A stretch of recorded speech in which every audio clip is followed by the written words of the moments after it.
13. No. It's close. But I will say this, I've got 3 grandsons that are all 12. Oh, that's nice. That's Were you close. born in October? Yeah, actually, one was born on October. Why is it a head slapping thing to be told that you're older? I don't know, I thought they were 16, but you know, when you're 5'8", it's rare that you find somebody that's 12. Yeah. So I don't think I hit 5'8" until I was like 20. No, we're not. Right. We're on 5'3". So our 13-year-old is about to hit. He's like a hair under 5'8". Same thing. He just this year he had his growth spurt too, like the girls. Well, I have a 17-year-old grandson who's almost 6'6", and I'm here to tell you, it's so weird because it's like, Hey, buddy. Yeah. and he is eat up with basketball. I mean, eat up with basketball. So, is there a best practice for the number in a congregation? This is something we've been talking about. You know, like Epigard Smith said, he thought 150 was ideal, and then you multiply. Yeah, and it really depends. It depends on the area, depends on the size of the town, depends on the people. The thing is if you get to a certain size and then you're going to plant, you got to realize you got to have leaders trained to go in the plant. You can't just put a bunch of people over in somebody's place. You know, you got to have the folks trained, the leadership ready to do the work, that kind of thing. There's a lot that goes into church planting that most people don't ever really think about because you're taking a big chunk of the congregation and going somewhere else to start again. And if they don't have Starting again in some ways. yeah, that's right. And so the current congregation has to keep the wheels moving. And then the group that goes needs to have support from that congregation until they're able to get where they need to be. And they got to have the leadership to do that. So, yeah, it can be challenging. Yeah. Is there any of it that can't? No, not in the church.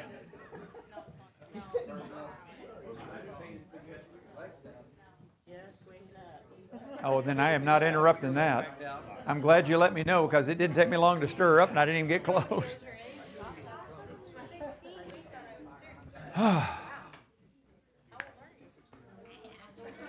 Lunch was great. It was great. The sliders were awesome. I thought y'all said you didn't do barbecue. That was pretty good pork, pulled pork if you ask me. That was pretty good. I had one of those too. The pulled pork sliders were great. You didn't get one. There wasn't enough by the time he went through. They're already gone. I'm sorry, I had two. Oh, no, I'm not going to like. Just let you know, Bob, I'm all about the 18-hour cooks. Huh? Just let you know I'm all about the 18-hour cooks. I don't know about that. Do I need to ring the bell again? to make them come? I don't know. I told him 5 minutes. Well, there's a line down there of the men trying to go to the bathroom. What happened to what? Somebody goes off on accident. Well, I'm not going to let you. I may call you by name. No, you know, it's funny. The first time, I mean, I just started preaching for the Greenbrier congregation. I'd been in the mission field for 5 years. So we met at 3 o'clock in the afternoon. And sleeping wasn't an issue, you know. And so I was preaching in Greenbrier, and I got invited to do a gospel meeting for a congregation at Bellefonte, Arkansas. And they were going to do on Sunday, church eat church, you know, where you have church, you have potluck, and then you have an afternoon service. And so on the way back in after the potluck, the preacher made this statement, "Oh, you get the job of keeping us awake now." And I'm like, okay. I didn't think anything of it. And so about 3 minutes, I couldn't have been more than 3 minutes into my lesson, I paused, and not intentionally paused, I just paused for a second, and there was a guy about 4 rows back. He literally snored so loud. Everybody in the whole congregation just cracked up. And I'm like, how do you even recover from that? I don't even know what to say. His wife was like, pow, you know. I was like, she could have crawled underneath the pew and left and been fine, but I've had some of the strangest things happen while I'm preaching. Oh, I had one lady that I thought she died. She was 96. And I was up there preaching, and I just happened to be on that side, and I looked down, and she went and just fell over in the pew. At 96, what do you think? I'm thinking she died. Of course, I didn't say that. I said, somebody call 911. And so everybody kind of huddled around her. her blood sugar dropped out. She lived to be 105. She still had a lot of life left in her. Yeah. But yeah, I'll never forget that. I happened to just look at the right time, and she just went. I thought, my preaching can't be that bad. You know? Okay, are y'all ready? Get the train rolling. Here we go. So you're going to take a stab. We're going to take about 10, 15 minutes here to let you kind of work on writing out your own initial vision statement. And so you're going to have to work as a group to think about it. And as I told you earlier, I want you to start by saying, we want to be, or we want to become. You can use it either way. And the reason I do that is because I want you thinking future. I don't want you to say, we are, because that's talking about present. We want to be, or we want to become, or we shall be, or something of that nature, but it needs to be futuristic. And just as a way of figuring out how to start, as I mentioned, how would you describe this group of people? This is who you said you want, what you want to look like in 10 years. How do you describe them in a sentence? We want to become. What adjectives would you use to describe this group of people? So we want to be, or we want to become. That makes sense? So I'm going to take a nap. In about 15 minutes, I'll come back. No, I'm just kidding. I'm going to walk around. I'm going to kind of watch and see what you're writing down. And I'll try to guide it a little bit from the standpoint of making sure you're not writing a mission statement. Because a lot of times people tend to write and gravitate towards that mission statement. If you're using active verbs in your sentence, it's a mission statement. You want not to describe what you're going to do, you want to describe who you're going to be. So think in terms of adjectives that you use to describe, like I said about SALT, we want to be the global resource for biblical leadership development. There's no verb in that sentence. It's who we want to become. So, Be is a verb. well, you know what I meant. It's not an active verb. Don't get semantically correct on me. But anyway, so yeah. So, because ultimately you're going to drop the we want to be. Does that make sense now? So for us, I would describe it as the global resource for biblical leadership development. Yes, you got your hand up there. What you got? Yes, and try to incorporate these 4 or 5 categories that we spent so much time on. Overall, we not have to touch necessarily on demographics, but try to incorporate what's really important. Yeah, so if you were talking to somebody on the street and you were trying to describe this group of people in a sentence, one sentence. I mean, if you're more than 10 or 12 words, you got too many words. So 10 to 12 words in a sentence. This is your 10-second elevator pitch. How would you describe this group of people? Yeah. That makes sense? I'm going to walk around and I'll help. So you all go to work on that, and if you have questions along the way, I'll be glad to answer what I can. I would incorporate your young men over here. Now you guys back here are working on a whole different thing. Well, he's helping out on the front.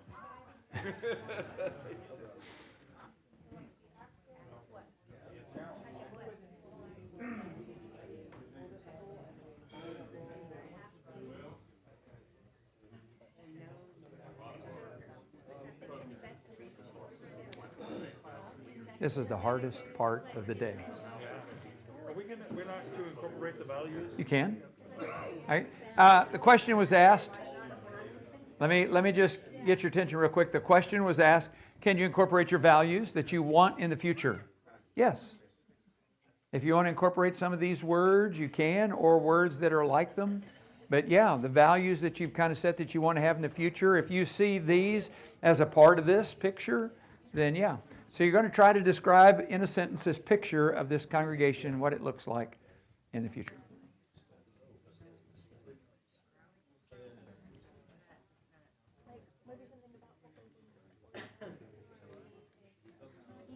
Did it come through? Okay, good. Does those sound like the 3 I made reference to? Do what? How many adjectives? Well, that's a good question. I wouldn't use too many. I mean, you know, once you start getting past 2 or 3, it's kind of like overkill. We're over our quota then. Yeah, 2 is usually a max. I like the word intentional.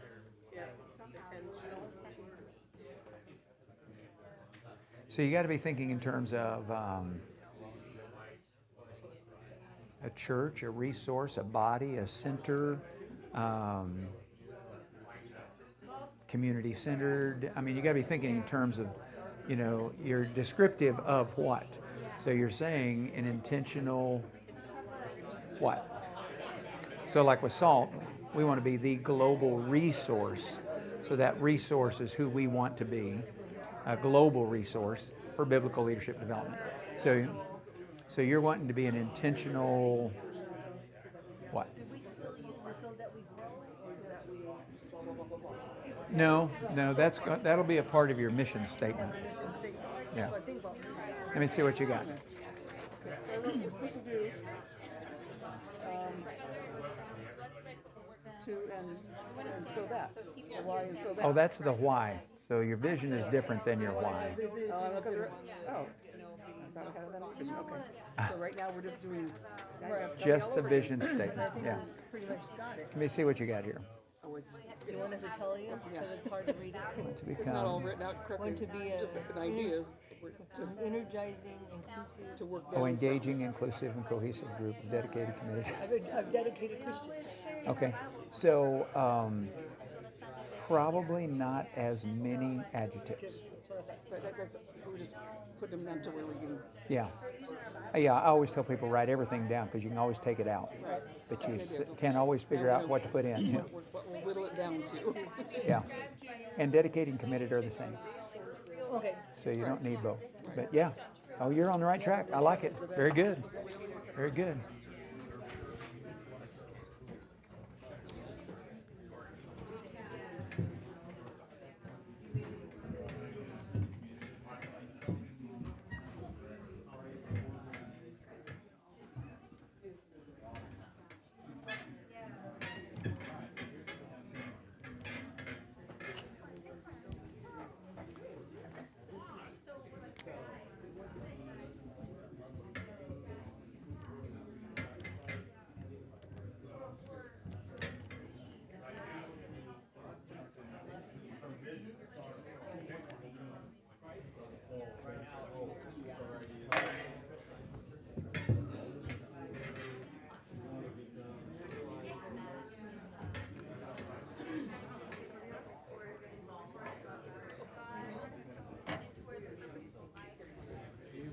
How we doing?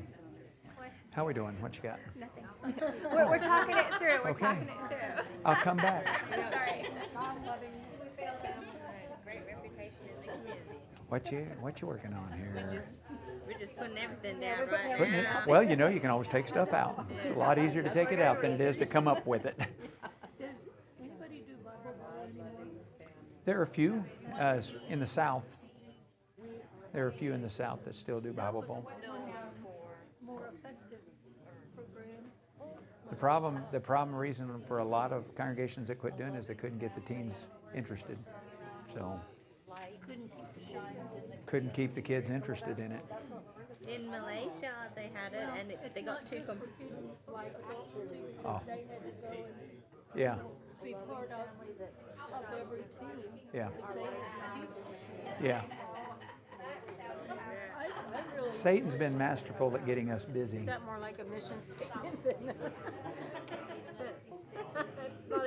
It's not really a statement, it's just a list of nouns. Yeah, we want to be. This, and this. So you're going to kind of change some things. Like you wouldn't say great reputation in the community, you'd say, you know, more like a community-centered, Okay. active, organized, community-centered, or community-focused. What? Church, body, resource, center. You don't need to say active, organized, mature, and well-versed. That's probably a little overkill. Yeah. But the thing is you got the makings of it. And so, you know, this last piece is really just kind of a way of describing a community-focused or community-centered group of people. Okay. And so as you think about that, that's kind of the idea of it. So you don't have to use the words from the values list. You don't have to use the exact words in order to make the sentence, but they're going to obviously be factored into it. So, All right. how we doing? Let me see what you got. No, known, yeah, you say it. Known as a God-loving family whose light shines in the community. You want to be what now? Known as a God-loving family whose light shines in the community. Okay. We'll take that, I like it. Cheaters. You know, you kind of have to be careful how loud you speak. And then I'm going, say it again. Can we get that mic closer? We want to be known. Is that too Jen off?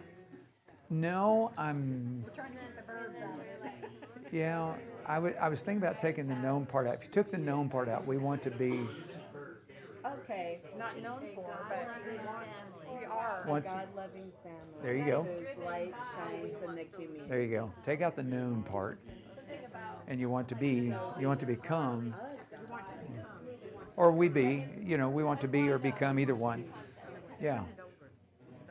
I can't turn it over.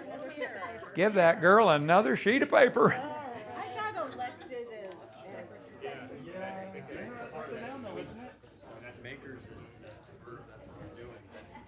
What do we got here, guys? What are we working on?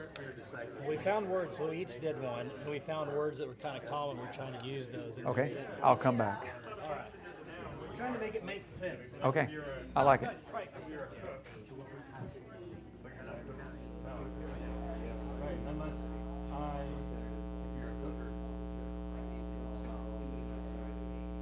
we're not there yet, but we're getting there. It's getting pretty close. Isn't this just another way of saying this? Yes, but no. This incorporates, I think, our need for shepherds and leaders, and Okay. also spiritual maturities we're talking about. Ah. This is our inward kind of programs, but also our outward mission, focus, benevolence. And I was hearing some buzzing. yeah, I was too. When you're getting close to his head. My head? Yeah, he was. What's in my head? What about,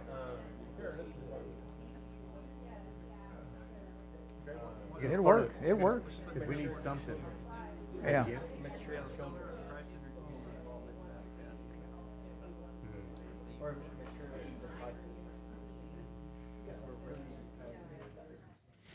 I think you're on the right track. It looks good. Where are you guys at? Yeah. Anything?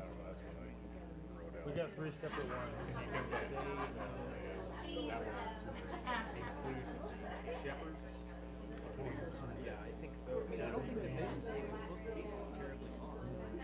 So, when you put in the word active, obviously you're changing it to be more mission oriented. But you can take the same thoughts, and instead of saying community focused on God's Word, you want to be a diverse, community focused family. That would be in and of itself just a vision statement, like that. But you're wanting to be a community that's focused on Christ's Word, right? So your community and family are competing for one another. So you got 2 different terms that you're describing. One is a diverse family, and another is a community focused on God's Word. So it should be either family or community. Does that make sense? So we want to be a diverse community focused on Christ's Word. It could be like that. But the active, take the active part out because that's implied. I mean, if you're going to be a community focused on Christ's Word, you're going to be active. So you don't need to say it. But this part here, diverse community focused on Christ's Word, that would work. Yeah, it's good. Do what? We want to be disciple makers. What's wrong with that? Something's wrong with it, I think. What's wrong with it? I don't know. Are you not that now? No, I mean, like, is there some verb or something in there that shouldn't be, or disciple makers? No, because Too disciple simple, too short? disciple makers is descriptive of a person or a group. Yeah. Yeah. ED, focused on God, So I was Christ. gonna say, I wanted to include something in there about the multiplication aspect of disciple making, but I didn't know how to fit that in there without a verb. That's true. Like disciples who make disciples, but then you got makes in there. But if you're making disciples, isn't that a part of making disciples? Yeah. If you're a disciple maker, that's what you're doing, is you're making disciples who are going to make disciples. So it's implied in the very thought of saying we want to be disciple makers. Okay. So, Yeah. yeah, I mean, because could be that simple. it seems to incorporate. I mean, if you're really a disciple making disciples, you're going to mentor people. You're going to be involved in Bible study. You're going to be reliable. You're going to be all of these things because that's what Christ calls us to. Yeah. I don't know. But, okay. Well, what we're going to do is we're going to put them all on the board, and then we're going to kind of vet them. Ah. They're not ready for me. To share Christ in our communities so they can know I'll God. stop you right there. Verb. Share. Yeah, to share is a verb. We want to share Christ in our community, so that's a verb. You want to describe who you want to be. Okay. Who you want to be? All right, back to the drawing board. You're getting there. You're getting there. Didn't I already look at yours? Did I look at it? We don't have What- anything. Oh, Yeah, we got something.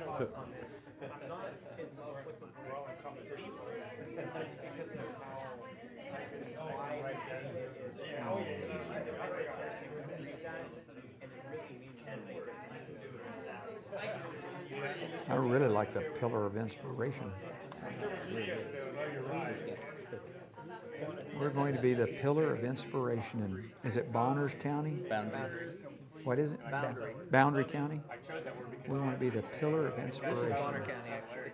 Oh. That's confusing. It is. In Boundary Bonner County, County. Old Bonner's Ferry. It goes back. In Boundary County. Yeah.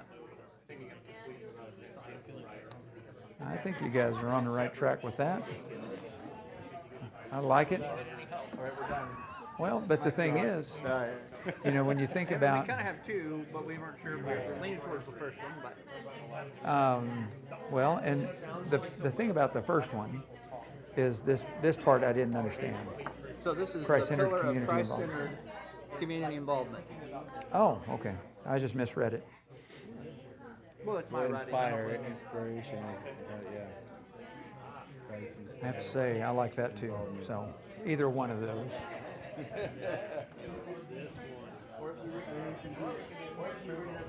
Is just how we do. So we want to be servants who show Christ through our relationship in our community, and we want to become servants that glorify God by loving and serving our community. Okay, so once you incorporate the idea of who show Christ, that glorify God, those are verbs. Loving and striving or serving our community, those are verbs describing what you do. You want to just simply write who you want to be. For example, we want to be servants of Christ in our community. That doesn't describe anything that you're doing, it describes who you want to be. You could even say Christ-centered servants in our community. You know, that kind of thing. Earlier you discussed that was like one of the things that makes your congregation unique. Dalton has an interesting relationship in the community from past programs. They had a Christian school, largely impacted a lot of families. They had a program, they had buses that ran all over town. There's still people today that remember that.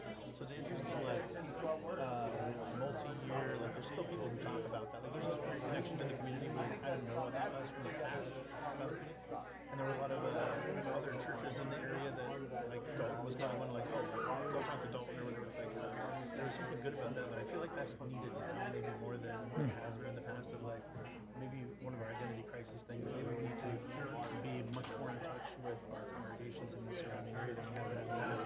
Because Jimmy was bringing up, there's a smaller Church of Christ in Portland that's really doesn't partner well with others, and they're really struggling to like kind of find their way. And it's like, why is that? And would we That's limit what I was ourselves talking to you about. by only focusing on a narrow community? We go, what if we were much more partnered out? Like, there's wonderful people here. Why aren't we much closer to some way? And be like, let's keep in touch with how we're serving, so that people here know when you're painting fences with somebody. Three people here that want to come paint fences with you, come paint fences with you. Like, relationships are much broader. It's just so many more opportunities to serve, so much more connection. But then our identity becomes much broader than just to our communities. Like, what's community? It's not this narrow space. It's 200, 300 mile radius. Yeah. So, So, we were just talking about that. did you all do the values last night? A little bit. Yeah. To make future values? So think in terms of also incorporating some of those in your vision statement. Yeah, we actually talked about You mean it among on your the way back. 37 different, Yeah. or, We did try to like kind of condense it a little bit, but it was hard. I yeah. went back Because and there's made the what are we different good at? signs.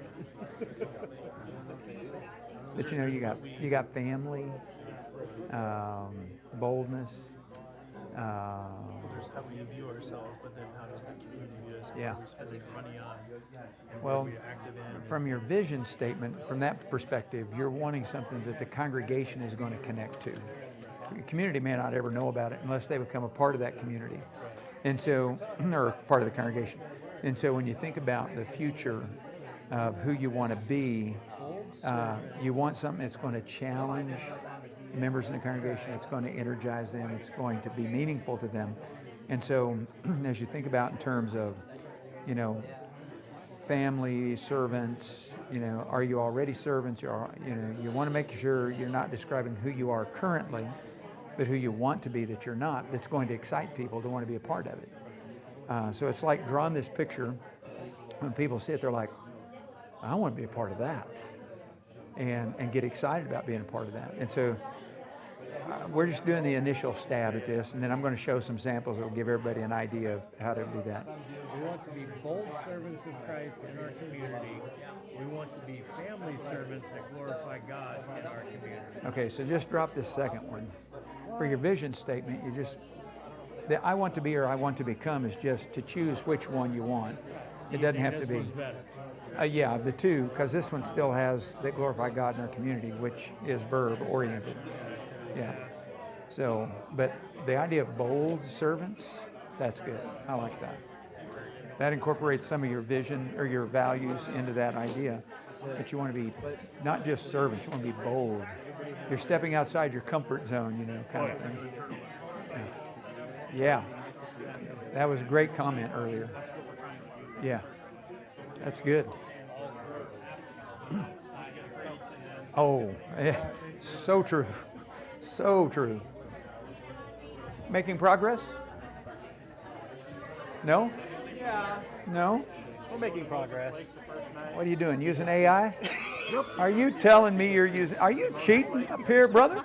No, we gave it our statement. It's like, take out the action verbs, because we kept getting action verbs. we wrote it, our statement says a verb in it. So take out the action verb for us. I've never seen anything like it.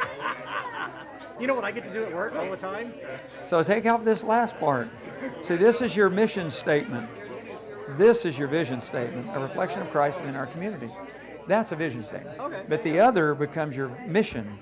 How are you going to become this? By doing this. Oh, we're already done now. Well, pretty much. Okay. This is such a fun thing for me.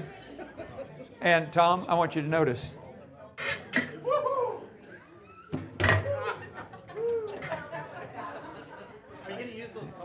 I'm slow, but sometimes I can really get it. So,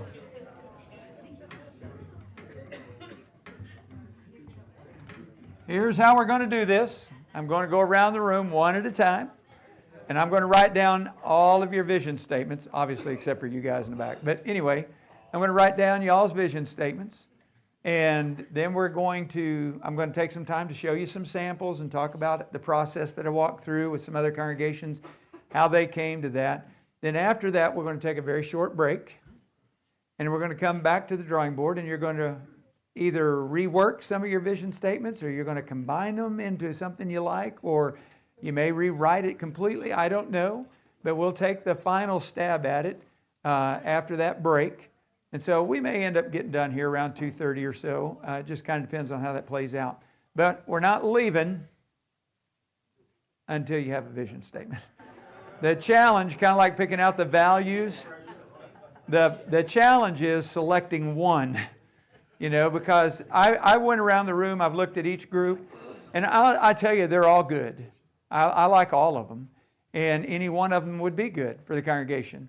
But we'll go through the whole process because I think it's good for you to think and then rethink, and you might see or hear from somebody else's that you think, oh man, that would be good if we put that in ours, or that kind of thing. So, Nadia, we're going to start on the back row with you all and work our way around.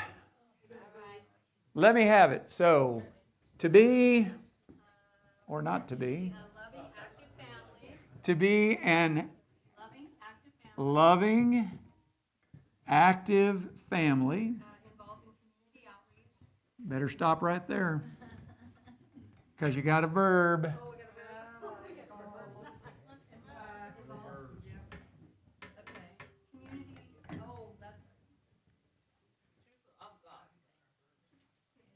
You can say in our community or for God in our community. To be an active, or loving, active family of God in our community. Yes? Okay.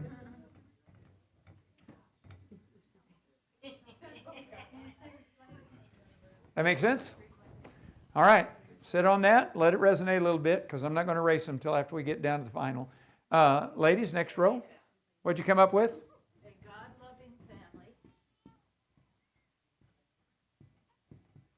Oops, sorry. I can't hardly stand it when I do the lower G. Yeah.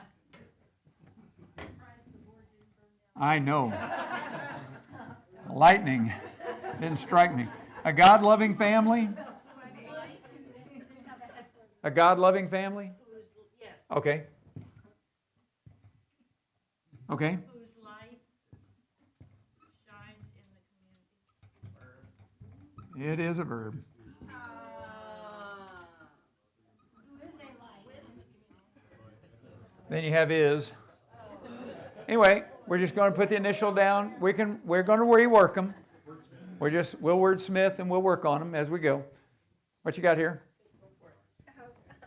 An organized, intentional guide towards relationship with God and each other. Okay, to be an organized what? Intentional Okay. guide Guide. Okay. towards relationship with God Okay. and each other. All right. All righty.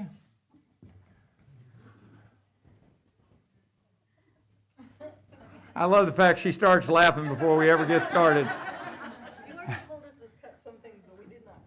Oh, okay. We did. And engaging, To be an engaging, cohesive cohesive. group of Okay. dedicated All right. workers for the Lord.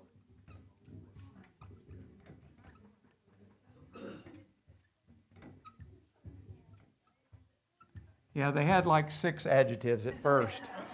And I was like, probably need to pull a few of those out. Engaging, cohesive, matured. They had a bunch. All right, I think we're here. Front row, what you got?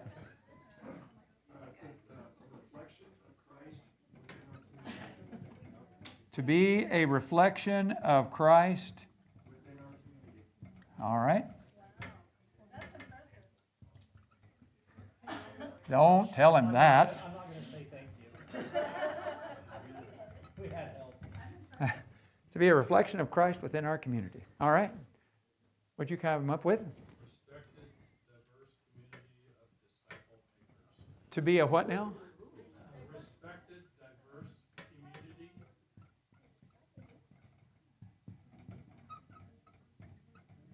Community of believers? Oh, of disciple makers.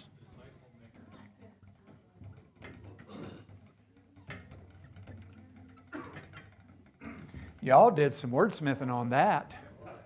Yeah, because that wasn't where y'all started. That's, you know, Tom's up here. Tom's using AI to work theirs. I'm like, really? I repent. I repent, I told him to do it. Shall we pray?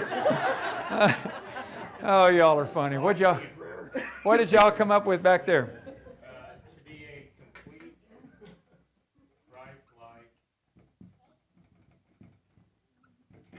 Okay. and Christ-focused Ooh, okay. body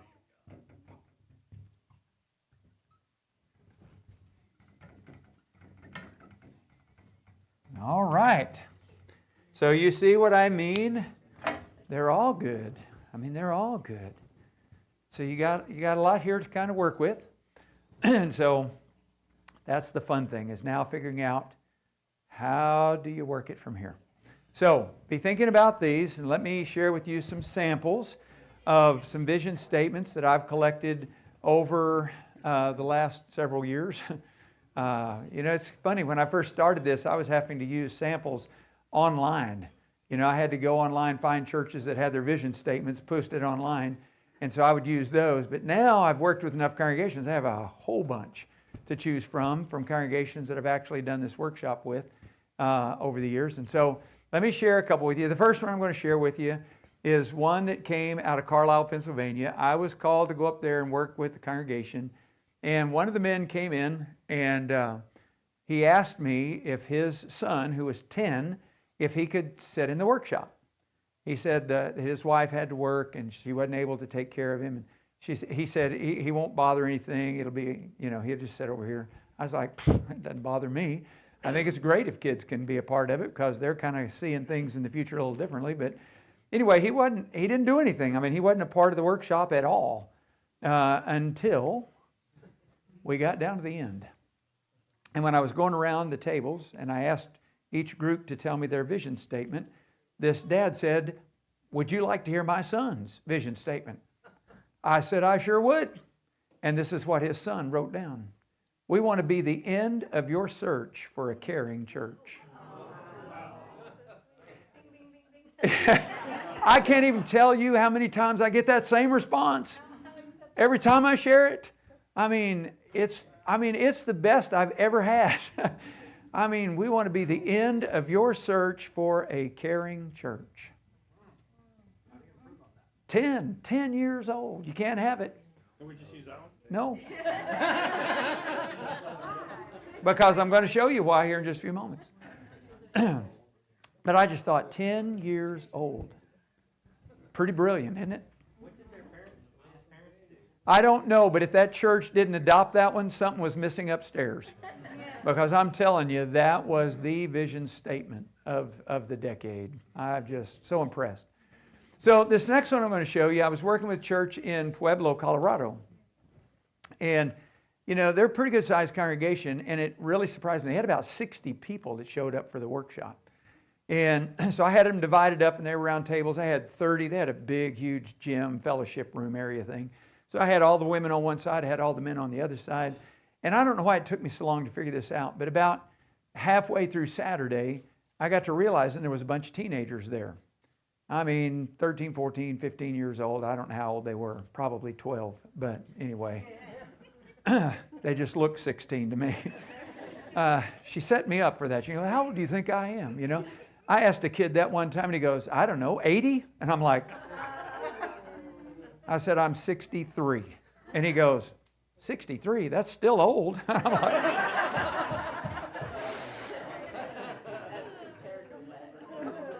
I'm thinking, you're not doing much for my ego, buddy. But anyway, this was a group of teenagers, and there were probably about 6 or 8 of them. And so I finally, about halfway through Saturday, I said, "Would you guys do me a favor, and would y'all come over here and sit in the middle at this table by yourselves, and I want y'all to work on a vision statement." And so they did. They got over there together, and they started working on stuff, and I kind of, told them a little bit about what we've been doing and kind of what to be working on. And this was the vision statement they came up with. We want to be a Christ-centered family where everyone is valued, heard, and loved. Now, it's not as catchy as the first one, but it's probably far more challenging. I told them it was probably the most challenging vision statement I've ever seen. Because here's the thing. To be a Christ-centered church or family where everyone is valued, that can be pretty difficult. Because if a guy comes in the back door and he looks like he hasn't had a bath in 6 months and he smells really bad and his clothes are torn and he's dirty, and he comes in and sits down, you're going to value him the same way that you would someone who comes in that's clean, that smells good, and dresses fairly nice. I mean, we know we should, and yeah, we're going to sit here and we're going to say yes, but if I'm totally honest, the chances are I'm probably not going to gravitate towards the guy who needs a bath. I mean, if I'm honest. And I think most people probably wouldn't. They probably look at him kind of funny. But would he be valued the same? Would he be loved the same? If somebody comes in that's from the LGBTQ plus movement, you're going to value them the same as you would somebody who's straight? I mean, it's just hard. I see people come in and they're dressed gothically and they got tattoos all over their face and neck, and my first thing is not, do you want to know Jesus? I mean, I'm just not thinking that. My first thought is, dude, talk about tattoo regret. That's what I'd be thinking, because I'm thinking when you're 60, those things aren't going to look the same. Just me personally. And I'm not anti-tattoo. Please don't misunderstand what I'm saying. My son's covered in them. And I'm just thankful he never made the decision to cover his neck and his head with them. But the thing is, do we value them the same? Do we love them the same? Are we going to hear them the same way? That's why it's such a challenging vision statement. Did you have your hand up? I'm sorry. I was rattling. We had a gentleman here that didn't always smell the best. Yeah. But he had the most wonderful heart for God. Yeah. Ever saw. Isn't that awesome? Isn't that awesome? And my experiences have been, I had a teacher one time who used to say that the people who need to change the most are the most likely to change.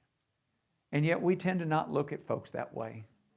And so it's really encouraging to hear a story like that. I love that. This next vision statement, has anybody ever been to Piketon, Ohio? It's like a time machine. It's like stepping back in time 40 years. Almost.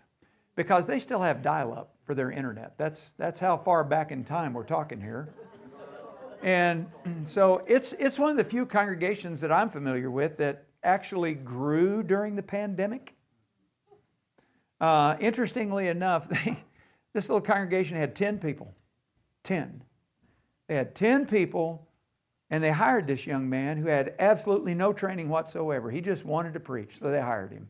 I think that's probably because he was the only thing they could afford.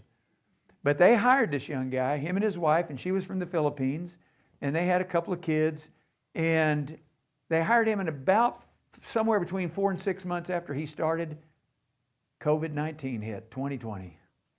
Everything shut down. And this guy, I tell you, he has such a love for people.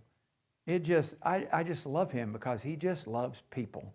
Well, they have all kinds of low-income housing projects around within a mile radius of that church building. So what does he do? He starts going out here and seeing what people need, knocking on doors and just asking people, how can we help? All by himself. When they came out of the pandemic, first time back in the building, they had 65. Isn't that cool? 50 of them were kids. Can you imagine? 50 kids out of 65. And so I'll never forget, he called me up one day and he said, Bob, we got a problem. I'm like, what's the problem? He said, the kids are wanting to get up and roam the building during the sermon. I said, are you still preaching for 30 minutes? And he said, yeah. And I said, well, you're going to have to stop that Those kids are not going to sit and listen to you lecture for 30 minutes. That's not going to happen. I said, what you need to do is you need to start maybe preaching for 2 or 3 minutes and then sing some more of those VBS songs that they love. Get them engaged. And then preach for 2 or 3 more minutes and sing some more songs. I said, and just do that. He said, can I do that? I'm like, I'm sure the congregation would probably appreciate it. But anyhow, they grew. I mean, they did some amazing things. So they invited me to come up and work with them on creating a vision statement. And so we went through the whole workshop stuff, and this is what they came up with. We want to be a place of compassion, hope, and love for all people. Isn't that nice? And that's exactly, I mean, it's so characteristic of him. He is so compassionate. Every time I talk to him on the phone, he's so filled with hope. He's always so excited. I'm like, could you just be negative a little bit to make me feel better? I mean, he's just such a hopeful guy, and he just loves people. And I thought, they couldn't have come up with a better vision statement that characterized him, but certainly what the congregation wants to become, but a place of compassion, hope, and love for all people. Another congregation that I worked with, this one's kind of an interesting congregation out of Oklahoma.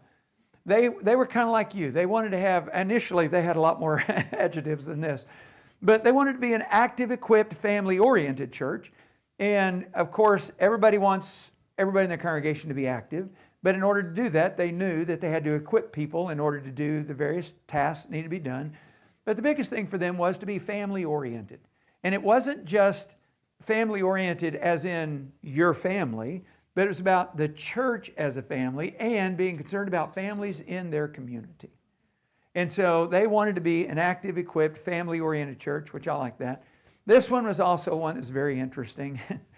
To be the spiritual family you call home.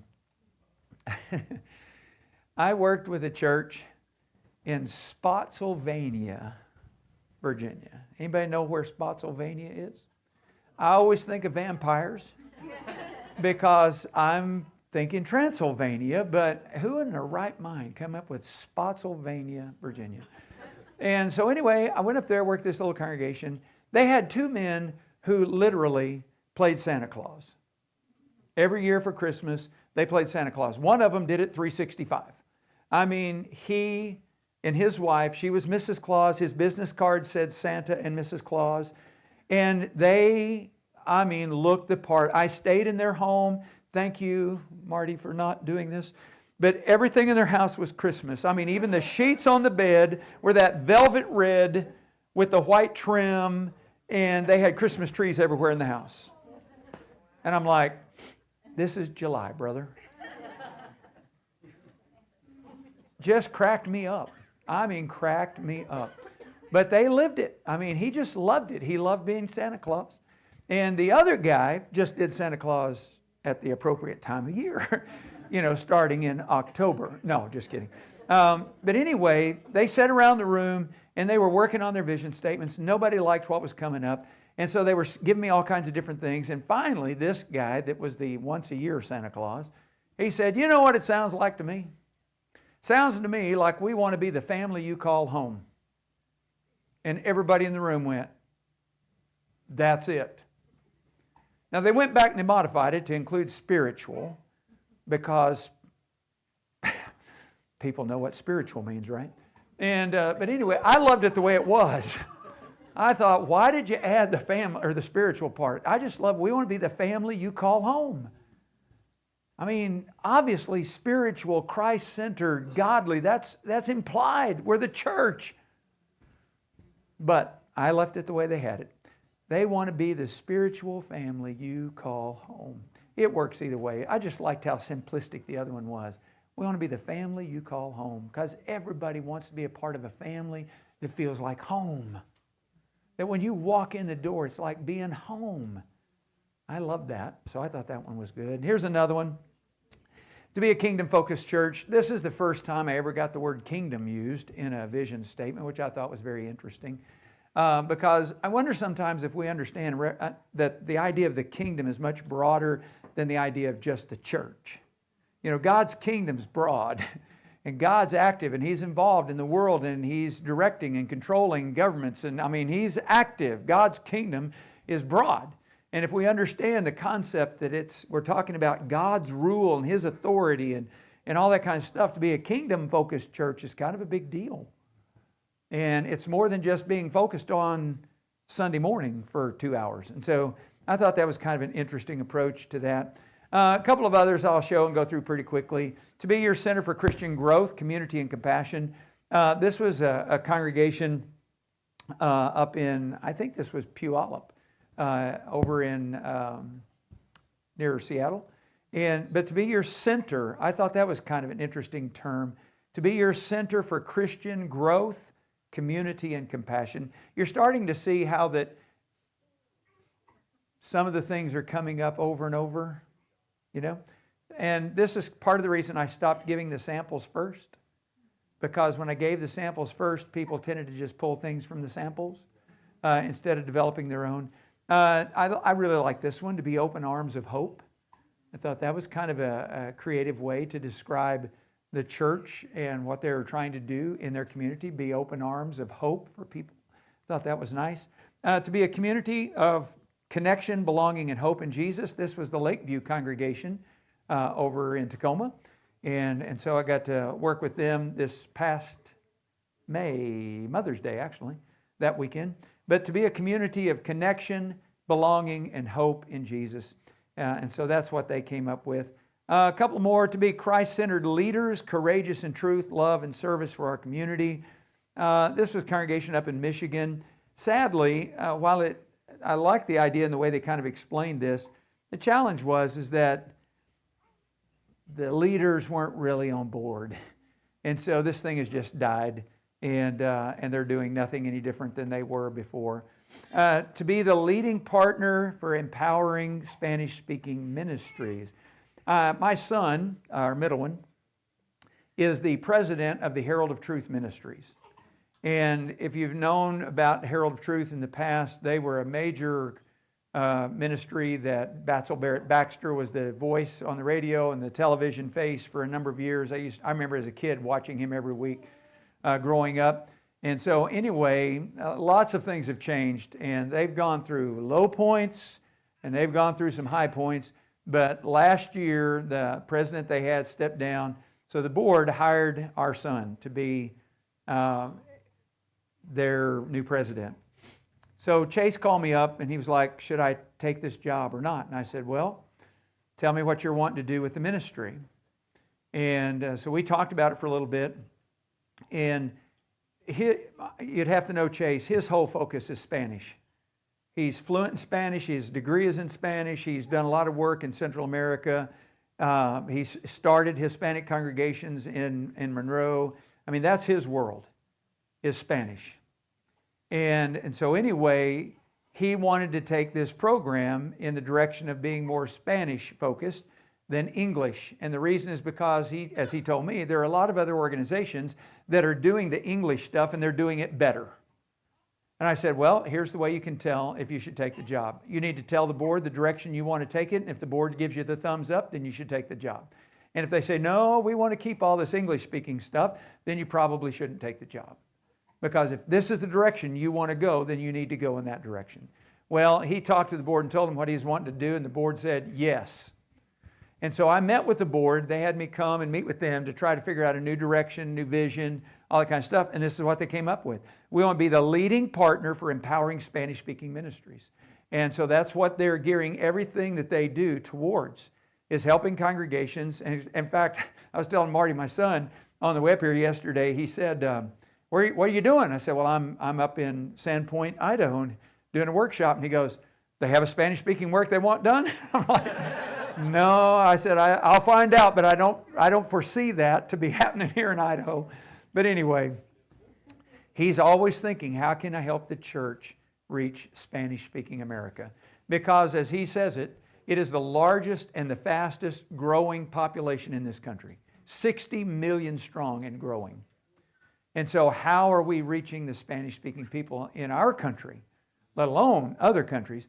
And so they've really developed the tools and the resources to help churches do Spanish-speaking work. And so if that ever happens here, you know a place where you can do that. So let me walk you through the process that we did with the congregation in Bayside in Virginia Beach. They had me come in and work with them. So I want to kind of walk you through what they did to give you a perspective of what you're going to be thinking about as you go back to the drawing board and to look at your vision statements, okay? So when I met with them, we did the same thing y'all did. We spent the first thing in the morning talking about their greatest needs, and here was the list. And you can see it was a pretty large list of all the things that they had in mind. So what they did was they went back and they started breaking it down. They wanted to kind of look at the individual components. So they started categorizing things, and you can see here there were leadership needs. They wanted to identify leaders. They wanted to develop more servant leaders. They wanted to define the roles. What is the role of an elder or a shepherd? What is the role of a deacon? And so they wanted to go into that. Opportunities for mentorship, training people, men teaching young men, women teaching young women. And I thought this was interesting, a scheduled rest, a sort of a sabbatical for leaders. I'd never had a congregation say that. I mean, the denominational world does that all the time. But it's fascinating to me because our tendency to think is, well, they're going on a sabbatical, they're taking a vacation, doing nothing. But that's not the way a sabbatical works. They needed to be recharged. You know, instead of focusing on all the details of the in and out operations of how the church was functioning and all that, they felt like it was good to give individuals an opportunity to have some rest where they could recharge before they got back involved in that leadership role. So this is the first time I'd ever thought of that and heard that. And then there were some external needs, community engagement, Spanish ministry. They have a big Spanish ministry. Meeting challenges of geographical separation. We were talking about this. I mentioned it to Marty earlier. When I did this with the congregation, there's no one who lives around Bayside. Everybody at a minimum drives 30 minutes one way to be there. So, you know, it makes it kind of hard to do evangelism in your community when nobody lives in the community. And so we spent some time talking about what that looked like for them, expressing our care to others, identifying the attendees who are our fringe members that don't come very often, who are our visitors. And a part of the reason this was a discussion for them is because they have this military base. Of course, you can see military outreach at the bottom. You have to realize that Virginia Beach, Norfolk, the whole Portsmouth, and the Hampton Roads area is military. I mean, they have 5 naval bases, and in addition to that, they've got every branch of the armed forces you can think of there. And so the challenge of that is the transient nature of the church. I mean, they are constantly having people leave and people come. I mean, you have a core group, but there's constantly people coming, people leaving. And so it's kind of hard to know who's visiting, who's not, because the faces change on a day-to-day basis. And so they're trying to figure out how do you identify that and figure that out. Scheduled service projects, ministry for special needs. This was also the first time I'd ever thought of that, is how do we, they had several in the congregation that had special needs. How do we meet that? How do we help families with kids who have special needs? And so that was a part of the discussion. Then, of course, the military outreach. Then there were some internal needs, greater connectivity, you know, creating that intergenerational relationship. This is becoming a really big deal. You know, most congregations are going to have a minimum of 4, and most of them have 5 generations of people. And the problem with that is that generally speaking, the older generation does not understand the younger generation, and the younger generation doesn't understand the older generation. I mean, you're talking about everything from the builders and the boomers generation to this Gen Z and now the alpha generation that's coming along. And it's like, I'm not the guy, you know? But I've studied enough about it to know that we're going to have to find a way to create a more intergenerational approach to what we do as the body of Christ. And so they were concerned with that, creating more of a family feel, training in spiritual warfare, communication. Every congregation has this. Spiritual growth, and you'll notice the term horizontal. So there was a lot of discussion about this idea of horizontal growth, you know, and our equipping and building up and encouraging one another. Members trained in the Bible, greater commitment, meeting needs of diversity. Oh man, you talk about diverse. I'm telling you, when you got the military involved like that, there is diversity like you can't imagine. I just think it's interesting how many of their internal needs would echo of what the military might see. Oh, Military type terms. yeah, so true. Better, loyal, motivated attendance, balanced family relationships, ministry to the elderly. A lot of those are very common in most congregations. So So they divided these things up, and they were looking at all of their needs, just like you guys took pictures earlier of the needs list that you have. So I'm going to encourage you in just a moment to go back to your needs list and think about, what do your needs tell you in regards to what your vision for the future should look like? Are there threads that you have in common, like they did? Leadership needs, internal, external. What are the threads that you see the commonalities among the needs list that you had? Because there were a lot of things we had on the board. So they did that. They had all this stuff out. They started thinking about all this stuff. So they started coming up with their vision statements. And like a lot of congregations, when they started working on their vision statements, it was kind of like, okay, they paid no attention to their needs list. I'm like, okay, we got to figure out something different in regards to that. But let me share with you their 5 vision statements that they came up with. And I'm going to let you kind of think through it for just a moment, then I'm going to tell you how this thing went down. This was the last time, with Bayside, is the last time that I took the approach that you have your vision statements. I want you to spend the next 2 weeks praying about, thinking about this. Then I want you to come back together, and then I want you to decide on which one you want or how you're going to modify one of these. I don't do that anymore because, one, I don't think people prayed about it, because what they came up with was horrible. And then secondly, it's like they lost their mind. It's like they come back together and they're like in a total fog at everything that we talked about. So I made the decision at that point, I'm not leaving until you have a vision statement, because that way it simplifies the whole process. So here's the first one they came up with. We want to be the Word made flesh. Well, actually, WORD was an acronym. It was, and of course, it was one of those things I'm like, worshipful, obedient, respectful, dedicated. I don't know what all words they used, but anyway, that was one they came up with. Here's the second one. To be a kingdom-centered church that equips the body to lead others to Christ. Now, as you can see from this, the word kingdom used, this was the last time I showed samples first, too. Because as soon as I said, well, this is the first time I had the word kingdom-focused church used, somebody said, well, we just use that. And I was like, yeah, you're not working here. And then to be a spiritual, welcoming, and nurturing force for everyone.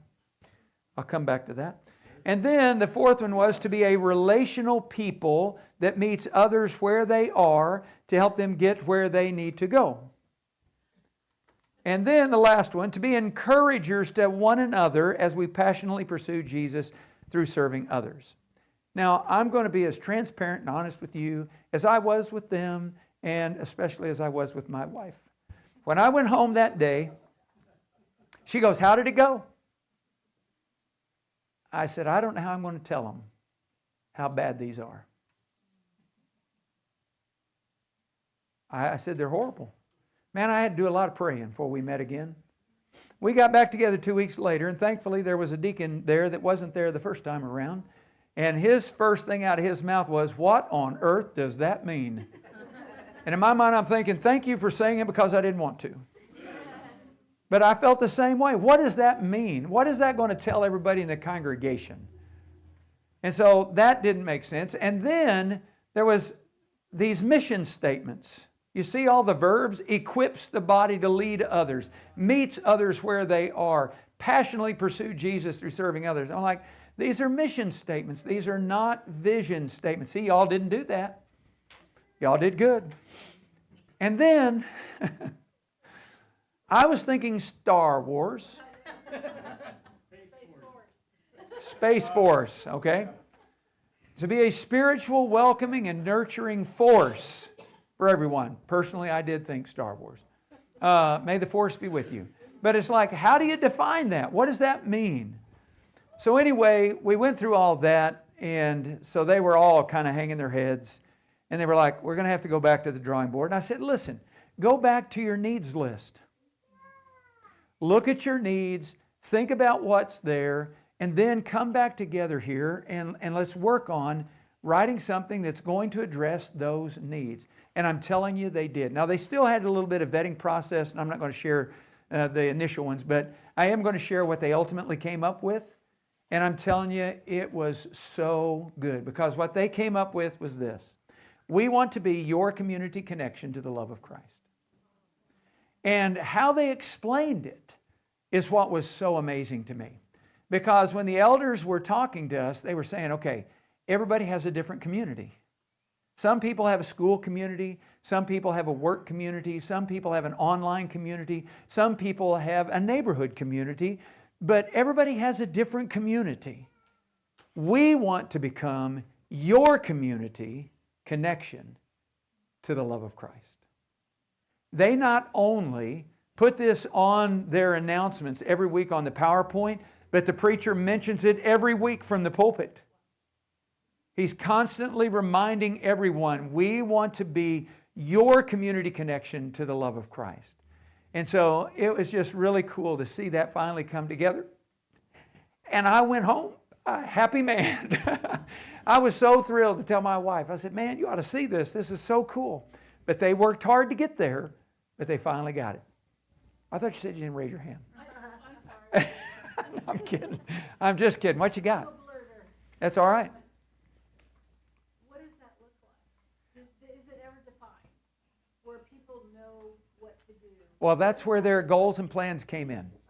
So once they had, started working on the goals, and of course they had several members of their eldership were high up military leaders. And so they were all very skilled in strategic planning. And I don't even know that I could put it on a slide, the details of what they put together to make that happen. And constantly reminding people of how to utilize those various tools to help people move in that direction. Because what that looks like in action for me is going to be different from Kathy. That's right. Exactly. But I feel like defining it and having each person know exactly what they need to do. Well, and see, that was the whole purpose of helping them see that everyone has a different community. So it is going to look like something different for this person than it does you, because you're, like Marty, his community may be an online community. And yours is a neighborhood community. So your approach to that's going to be different. But it doesn't mean that the church can't become that connection. As a body, you're going to be connecting to the people in your community, and everybody's community. And so you're going to show them the love of Christ in that way. And interesting, well, What does that mean? Let's just do it right here. What does being a loving, active family of God in our community look like? How do you show people the love of Christ? You serve them, you help them, you comfort them when it's needed, you make them food when they need it. You build that relationship. What is it again? Know, like, and trust. I've got to remember that because I'm going to use that a lot. I'm going to steal that. Know, like, and trust. So you have to get to know them first. You have to develop a relationship where they like you, and then you lead to a point of trust. And then once you get to trust, you can teach. So, yeah. Okay, so you're going to work on, you want a break? Y'all want a break, or you stand up? Go ahead. So I noticed on some of these here, some of the better ones, it seems like, they were different than ours because they said we want to be your. Ours are all A and an. Okay. And so Good observation. How's that? Why do we have A and an for all of ours, and then the good ones have? Because I didn't show you samples first. But see, now you can modify. Because here's the thing. We can take a break if you want to take a break and stand up. You want to keep moving? You want to take a break? Quick five. Okay. Stand up. Let's do some jumping jacks. Make yourself awake. Don't want anybody dozing off. So, 5 minutes. 5 minutes. Aaron's saying thank you, Karen. He appreciated the 5 minutes.